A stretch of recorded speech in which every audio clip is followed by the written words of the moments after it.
On today's emergency episode of the Broadway Shuffle, Zach Kittley is gone to Florida Atlantic University. We give our thoughts and opinions next on the Broadway Shuffle.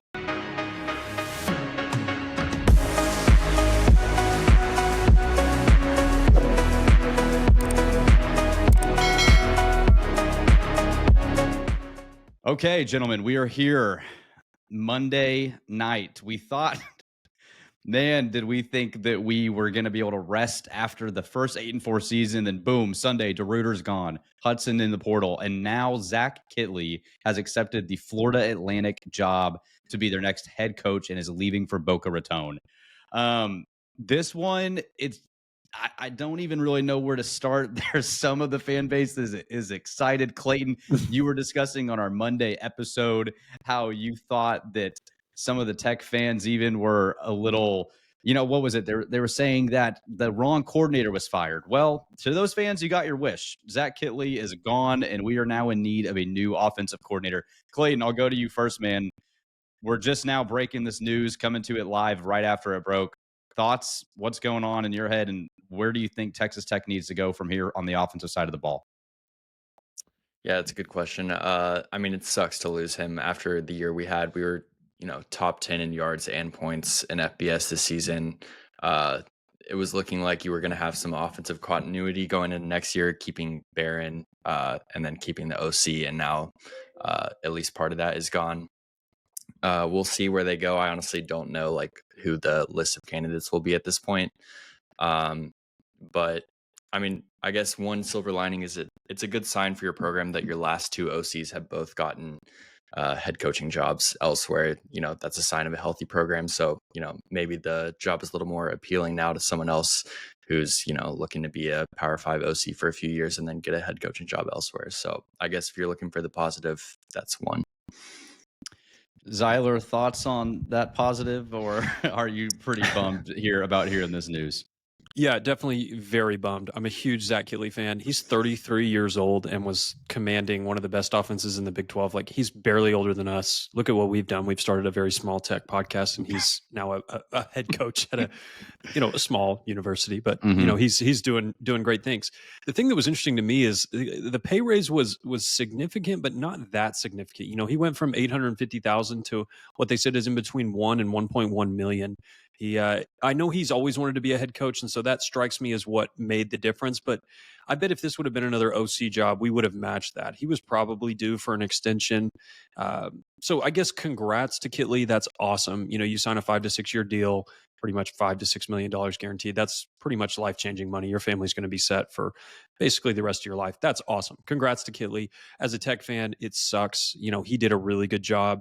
He's a local Lubbock guy. He's the son of a Hall of Fame coach for us. It's a bummer. Where we turn to next, and this is where I think Joey really has to prove his worth. What you hired him for is his connections.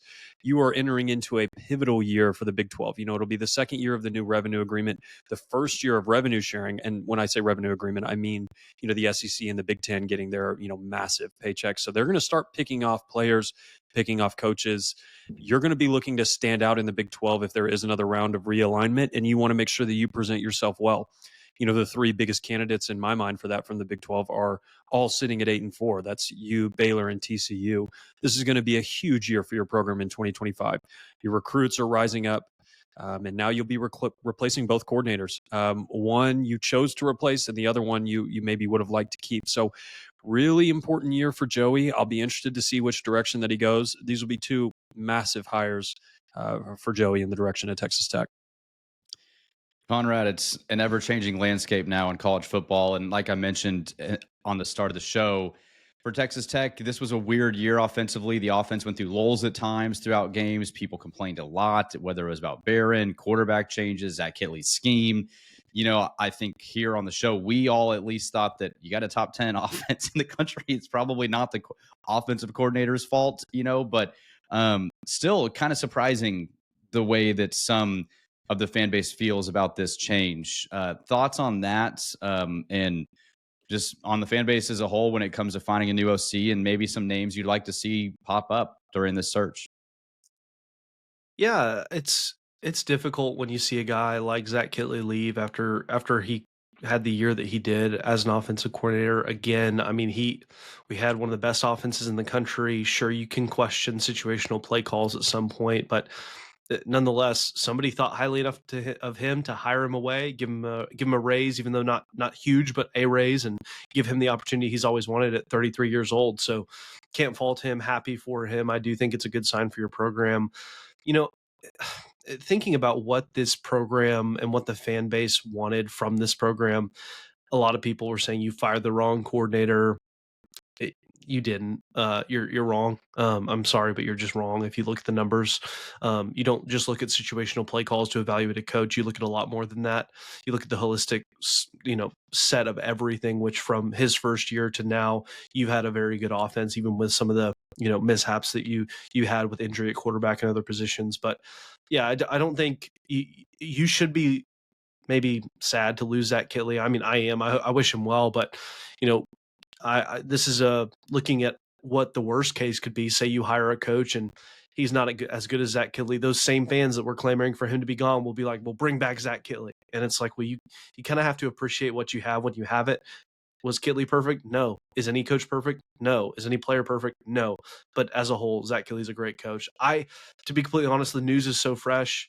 I don't necessarily have any names that I would want to hire as offensive coordinator, except for the late great Mike Leach. If he could somehow call plays for us, that'd be great. Maybe AI can generate, something of what he'd call, and we can see what we can do there. No, I'm just kidding. I know what your fever dream is. Is that Lincoln Riley gets fired and he becomes the OC at Texas Tech. That's your Lincoln Riley is not getting fired from USC for a couple more years. Okay, he would not go to USC. Yeah, a couple more. Everyone's transferring out of there, though. Hey, at least, you know who? Hey, do you think the Texas Tech Red Raiders is a upgrade from the Washington Commanders for Cliff Kingsbury? Come home, bring him home. Yeah. And speaking of that, you already know that these names. I mean, we laugh about them, but you know that there will be people that seriously say that. Think that. Yeah, Cliff, I'm not serious for our listeners. I'm not serious at all about Mike Leach, Lincoln Riley, or Cliff Kingsbury. I think Sonny Cumbie. He's currently the head coach at Louisiana Tech. I'm sure people would. Dude, he almost got fired this year. He did. Almost would have. And we mentioned this on our episode from Monday. I talked about that now more than ever with teams having general managers and personnels and scouts that handle this NIL thing. A lot of these head coaches that are leaving programs to go coach, like Chip Kelly at Ohio State or Gus Malzahn leaving UCF to go coach offense at Florida State, those guys aren't going to recruit. They're just going to coach ball. And so the names that you could be looking at, it's a little wider now. A lot of head coaches that are currently in positions in maybe Group of 5 or other areas, or even Power 4 that just don't want to be head coaches, exactly right. could be on a list. And so don't be surprised if you see some names be like, why would this guy leave that job to come to Tech? Well, he might just be sick of where college football is going. And a lot of these guys are finding jobs like that. So I wouldn't be shocked if Cumbie's name is there. Of course, the Tech fan base, you already know they're going to bring up guys like Graham Harrell's out of a job. He's been an OC. I know, Clayton, I think you said like Harrell would be a massive downgrade from Kitley, and so but nonetheless, Tech fans, the nostalgia, it'll come up. I wouldn't be opposed to a guy like Sonny Cumbie. I thought he was effective for you when he was here. And but it'll be interesting to see what names come up nonetheless. It's hard for me to kind of process this here as we're kind of doing it in real time. I think that if you're Kitley, I get it. I understand it. Yeah, like 100%. You see all these guys want to be head coaches. I don't think to the opposite of what I just said, like the young guys want to become head coaches. They want to run a team, and he has the opportunity to do that at a school that's struggled. It's low risk for him. It won't affect him getting an OC job in the future. And I think it was hard for him. I mean, his dad, Zyler, to what you said, is the track director and coach here, and he's had a ton of success, and Kitley graduated from Tech. Like, it's not easy for him to leave home, but it's an opportunity for him. And who knows what effect it had on, him being on Twitter and seeing stuff. Like, he was in a hard role. It's hard to be an offensive coordinator at Texas Tech. There's a lot of expectation. So it'll be interesting to kind of see where we go from here. Guys, I don't know about y'all, but $1.1 million a year and living in Boca Raton, Florida, I'd leave home for that. I don't know if y'all would, but that'd be nice. Never. No, you wouldn't. You'll pry me out of this city when I'm dead. Can't get Zyler out of Lubbock. Okay. So, let's get into what this potentially means for a particular quarterback in your room that's not named Baron Morton. And Jake that Strong. Jake Strong and Hardest Cam hit. Brown. Brennan's favorite player of all time, Will Hammond. It's no secret that Will Hammond was Zack Kitley's kid. In terms of recruit. And He's his son. He's his son. And in case you didn't know, Kitley had a son when he was 15. And so it was what does this mean for Will Hammond, Z? I mean, what do you think? Do you think Will's going to be in the room come fall? Here's the thing that Joey's going to have to evaluate in a potential offensive coordinator. If I'm coming into this job, one, it's just so tricky because you don't know who's going to be one on this offensive line. It wasn't a great unit. You're losing Rodgers. You're losing Carter, probably your two best. You potentially bring back Scurry. But, you're going to have to build a new scheme. Like if you hire a guy, let's say, the pipe dream is Brennan Marion, the UNLV offensive coordinator. Barron could play in that system, but he's not an ideal quarterback in that system. You want somebody that's mobile in that system. And so Joey has to decide, and this is the really tricky part, like, am I building or hiring an offensive coordinator that works around Barron, or am I hiring an offensive coordinator that works around our quarterback of the future?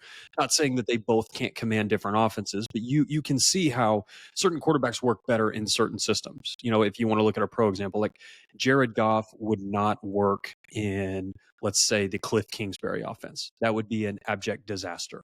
Or, Josh Allen is. Those offenses would not suit his skill set. And I'm not saying Barron's Jared, but that's kind of what you're looking at. They have different skill sets. So I'll be interested to see which direction he goes with that. But then also, what offensive coordinator is interested in coming in here? What kind of resources do we have available? Does our roster fit what they want to do? Same thing that you've got on the defensive side, but now you've got to hire two of those guys, and the portal opens in 7 days. That's just going to be really interesting. They're going to move quickly. I bet we have a really good idea of who both of our coordinators are by the end of the week. If we don't know, I'm going to assume that it's a coordinator that's coaching in one of the conference title games, which I think would be a good sign. But that's my general expectation, is that we're going to move pretty quickly here. Clayton, that's kind of the Will Hammond side. But to be fair, a new coordinator comes in. You don't really know what that means for players currently on the roster or players in the portal. So you've got Barron, who is a Texas Tech kid, grew up a Red Raider. You think there's a chance Barron's like, I don't like this new dude coming in. I'm going to see what I'm worth on the open market? Yeah, I think that's always a chance for sure. I do think, on Zyler's point, that, like, do you want to hire a coordinator who runs an offense that Barron can run? I think that would be a mistake unless you feel really good about that coordinator, outside of Barron. Like, regardless of what we think of Barron, he's going to be here for one more year. So I think it would be not a good idea to, hire your coordinator based on that one season. I think you have to go with the best candidate that you can. Yep. And then I know this really isn't answering your question, but I think the good news on Kitley going to FAU is I don't see Hammond like following Kitley down a level. I think if Kitley had gone to like an SEC as a offensive coordinator, the chance of Hammond leaving are probably much higher than they are right now. For sure. But yeah, I honestly, I forgot your original question, but those are my thoughts on Hammond and Barron. Yeah. I think you answered it. I want to just add one thing. Like, your quarterback room is in a fine spot, but the expectation is both Cameron Brown and Jake Strong are transferring. You've got Chubba Jones is coming in, who's allegedly hurt. It's going to need repair. Like, you were looking at two healthy starting scholarship or two scholarship quarterbacks next year. If you lose just one of them, particularly Will, your quarterback room is in precarious position. Moving forward, he is clearly your quarterback of the future. That's just something that Joey's going to need to manage well. He's got a lot of things to juggle right now. It's going to be time to earn your money. Yeah, can you imagine being Joey right now? I mean, you choose to fire your defensive coordinator. You're one of your friends who you got to come over with you when you first started here. Then you lose the highest rated recruit in Texas Tech history. Then your offensive coordinator makes a good decision for him and his family, takes a head coaching job, and you have Jalen Peoples into the portal as well. You also have to keep the players on your roster. And not only that, you have to go out and find two new coordinators that you want to hire to fit what you want to do here at Texas Tech to take us where you want to take us. I mean, I'm glad he doesn't need sleep apparently, because he's probably working 24/7 right now, and so we should maybe send him some Red Bulls just to tell him we love him and we want him to stay here for a long time. So. Dude, and all this is after you just went 8-4 for the first time in 15 years, and you should be celebrating. Like, of course, this happens to Tech, where like we don't even get to celebrate not even 24 hours. He's not even 24 hours. It's like, which is great for us, great for the fan base, keeps you engaged. I mean, it's a never-ending process now in college football, but man, I mean, talk about getting to celebrate 6 Big 12 wins and 8 wins and being proud of a season you haven't had in a while. I mean, it's just nuts. Now, with the Hudson news, and if you haven't seen our episode from this morning, you can check us out there as well on our YouTube channel at the Broadway Shuffle, a Texas Tech sports podcast. We got into this on that episode from this morning, but Z, do you think that this changes Hudson at all? I mean, is he gone no matter what? Do you feel like he might wait and see, or is it all NIL driven? I don't want to say anything about Hudson that I probably shouldn't say. I think Hudson's gone kind of no matter what. I think we could hire his dad and he wouldn't be coming back. But you never say never. Maybe he's coming back. I don't have great sources on that stuff. I wouldn't expect Micah Hudson to wear the red and black again, but never say never. Okay. Why don't we take Micah's money and give it to Will? Will showed more on the field than Micah did, and Will sounds like a really good kid. So why don't we just give Micah that, or give Will Micah's money? Yeah, or maybe 2 or 3 starting left tackle. Yeah, starting left tackle. Yeah. In terms of scheme and what you'd like to see, I think Kitley with Taj was a little unique. You obviously ran the ball a lot. We've talked about it throughout the season that I don't necessarily think that was what Kitley's like offense would look like with just I think he's more of a pass heavy guy. I mean, look what Bailey Zappi in Western Kentucky did before he got to Tech, but he still was extremely effective. I mean, you can say whatever you want about the offense. The numbers do not lie. This was a very effective offense and one of the best in the country. And he did that through multiple different plays, where he probably felt a little uncomfortable having just to pander to one of the best running backs in the conference. Do you think we're going to get more of an air raid type guy? I know Joey kind of likes to run the ball. Like what type of scheme would you prefer? And who do you think Joey might target? Man, the only name that I've heard, and it's not, I don't want to report this as like a candidate, but the ACU offensive coordinator is somebody that Joey has connections to. I imagine it'll be somebody that's a little more run centric, but Joey knows you have to pass to win. But I think he'll run like somebody, and this is going to make people mad, but somebody like Jeff Grimes is like the kind of coordinator that I'm thinking of. Somebody that runs a lot of really creative run stuff, which I'd be fine with. That'd be fun. It's a really effective way to win games. It's tough when you go up against much more talented teams on the interior. Your kind of creative run schemes get blown to bits. But that's kind of what I would say. But Kitley's just so far on the pass happy side. I think almost any coordinator is going to be less pass happy than that. So kind of a cop out answer. But I would imagine somebody more run heavy than Zach was. Clayton, what would you like to see?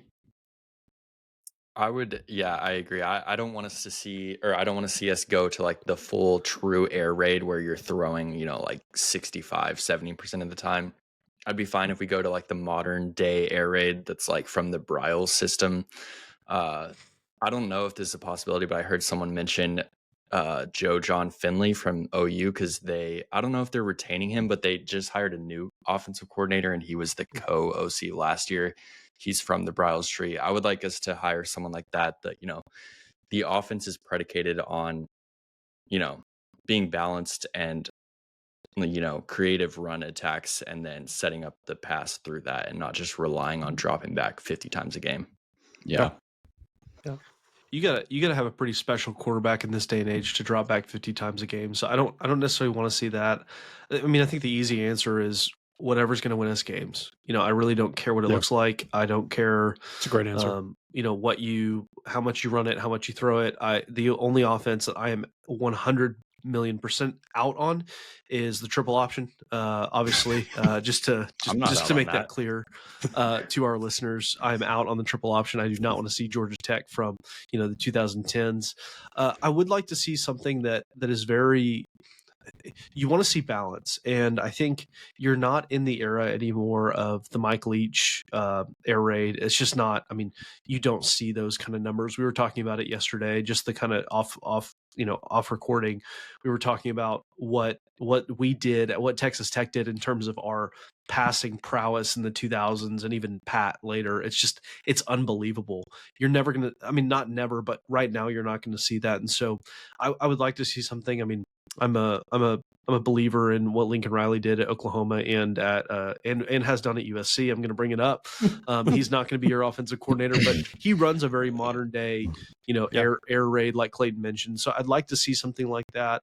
I would like to see someone who's more established. I think in this day and age in college sports, everything comes down to how much you're going to pay them.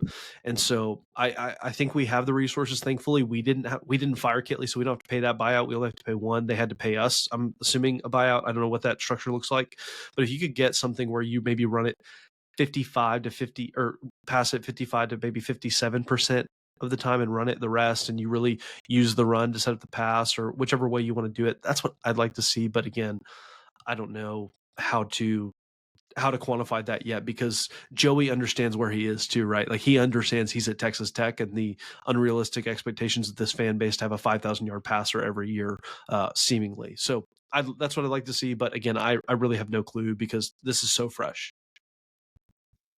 Yeah, one name I've heard, like David Yost, has come up in conversation. Hey, the Kansas State offensive coordinator. We should go get that guy. Oh, Y'all remember him? Yeah. What's his Matt name? Wells. Matt. That's right. Yeah, Matt Wells. Yeah, I remember that guy.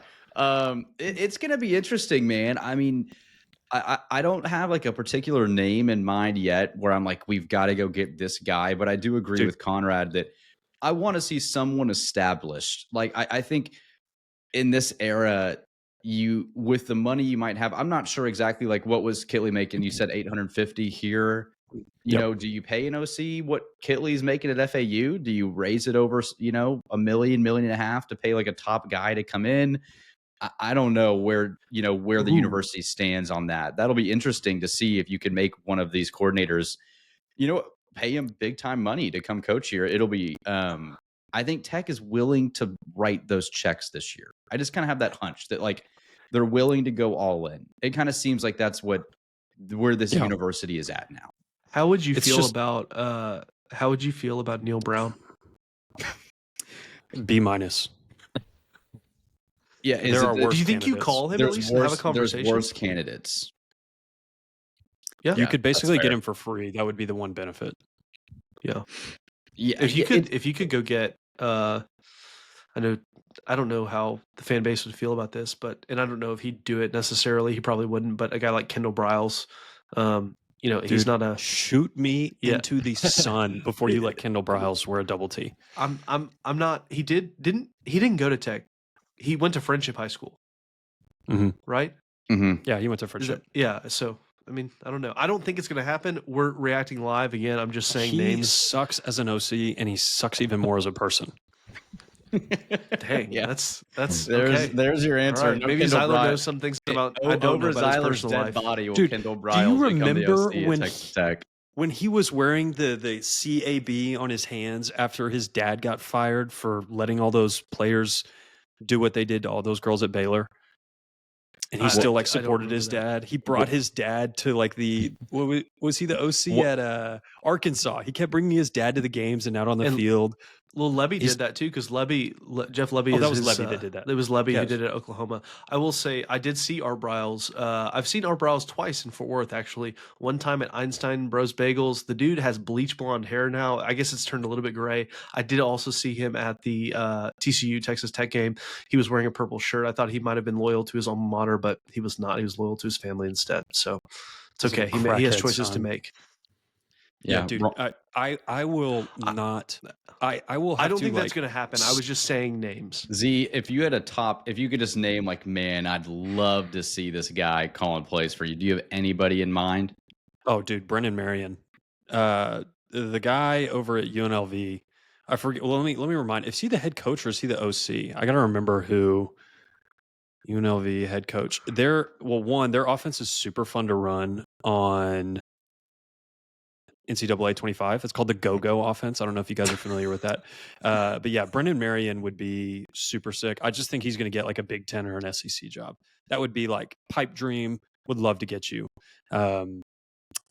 outside of that, man, I don't know. I would love if we like poached Spavital from Baylor. That would feel like a big power move. Like, okay, this guy's shown he can do it at this level. I don't know why he would necessarily make that move if Robertson stays, but man, you're just exposed right now. That's the thing where like all of these players now, they don't know who their coach is going to be. All the position coaches are thinking, am I going to retain a job? Do I need to go get a job? Like that may really affect you in the transfer portal. You may have to replace more than you thought you were going to as of like 7 days, as of like 3 days ago. It's just wild how much of a fever dream the West Virginia game feels like. Gosh, you just don't know what's going to happen with all these guys. And there's going to be stuff that breaks tomorrow and then the day after that. And it will be fine. It's just probably going to feel like it gets worse before it gets better. So just be prepared for that. Yeah, this bowl game now, it's like who's coaching offense, who's coaching defense, who's even playing in it. You know, you might be looking at a totally different team in 3.5 weeks just based off bodies that are left and coaches on staff. It's going to be crazy to see what happens when you get to play Rutgers or Nebraska or whoever you're going to get in a meaningless bowl game. But this time is where me too. I would love to play Nebraska. Rutgers. This is where this is where you find out. I mean, we're all on the Joey train. We're all aboard. We're drumming up the Joey Kool-Aid. Like we all believe in the head coach that we have. And this is where you got to trust him. I mean, this is where as a head coach, you make your money. You make your money by who you recruit, who you retain, and who you hire. And so I think he's proven that I think he's absolutely unequivocally proven that he deserves everyone's trust, leading you to your best 3-season start in any tenure of any head coach in Texas Tech history. I mean, he's got people don't realize that, but that's what he's done.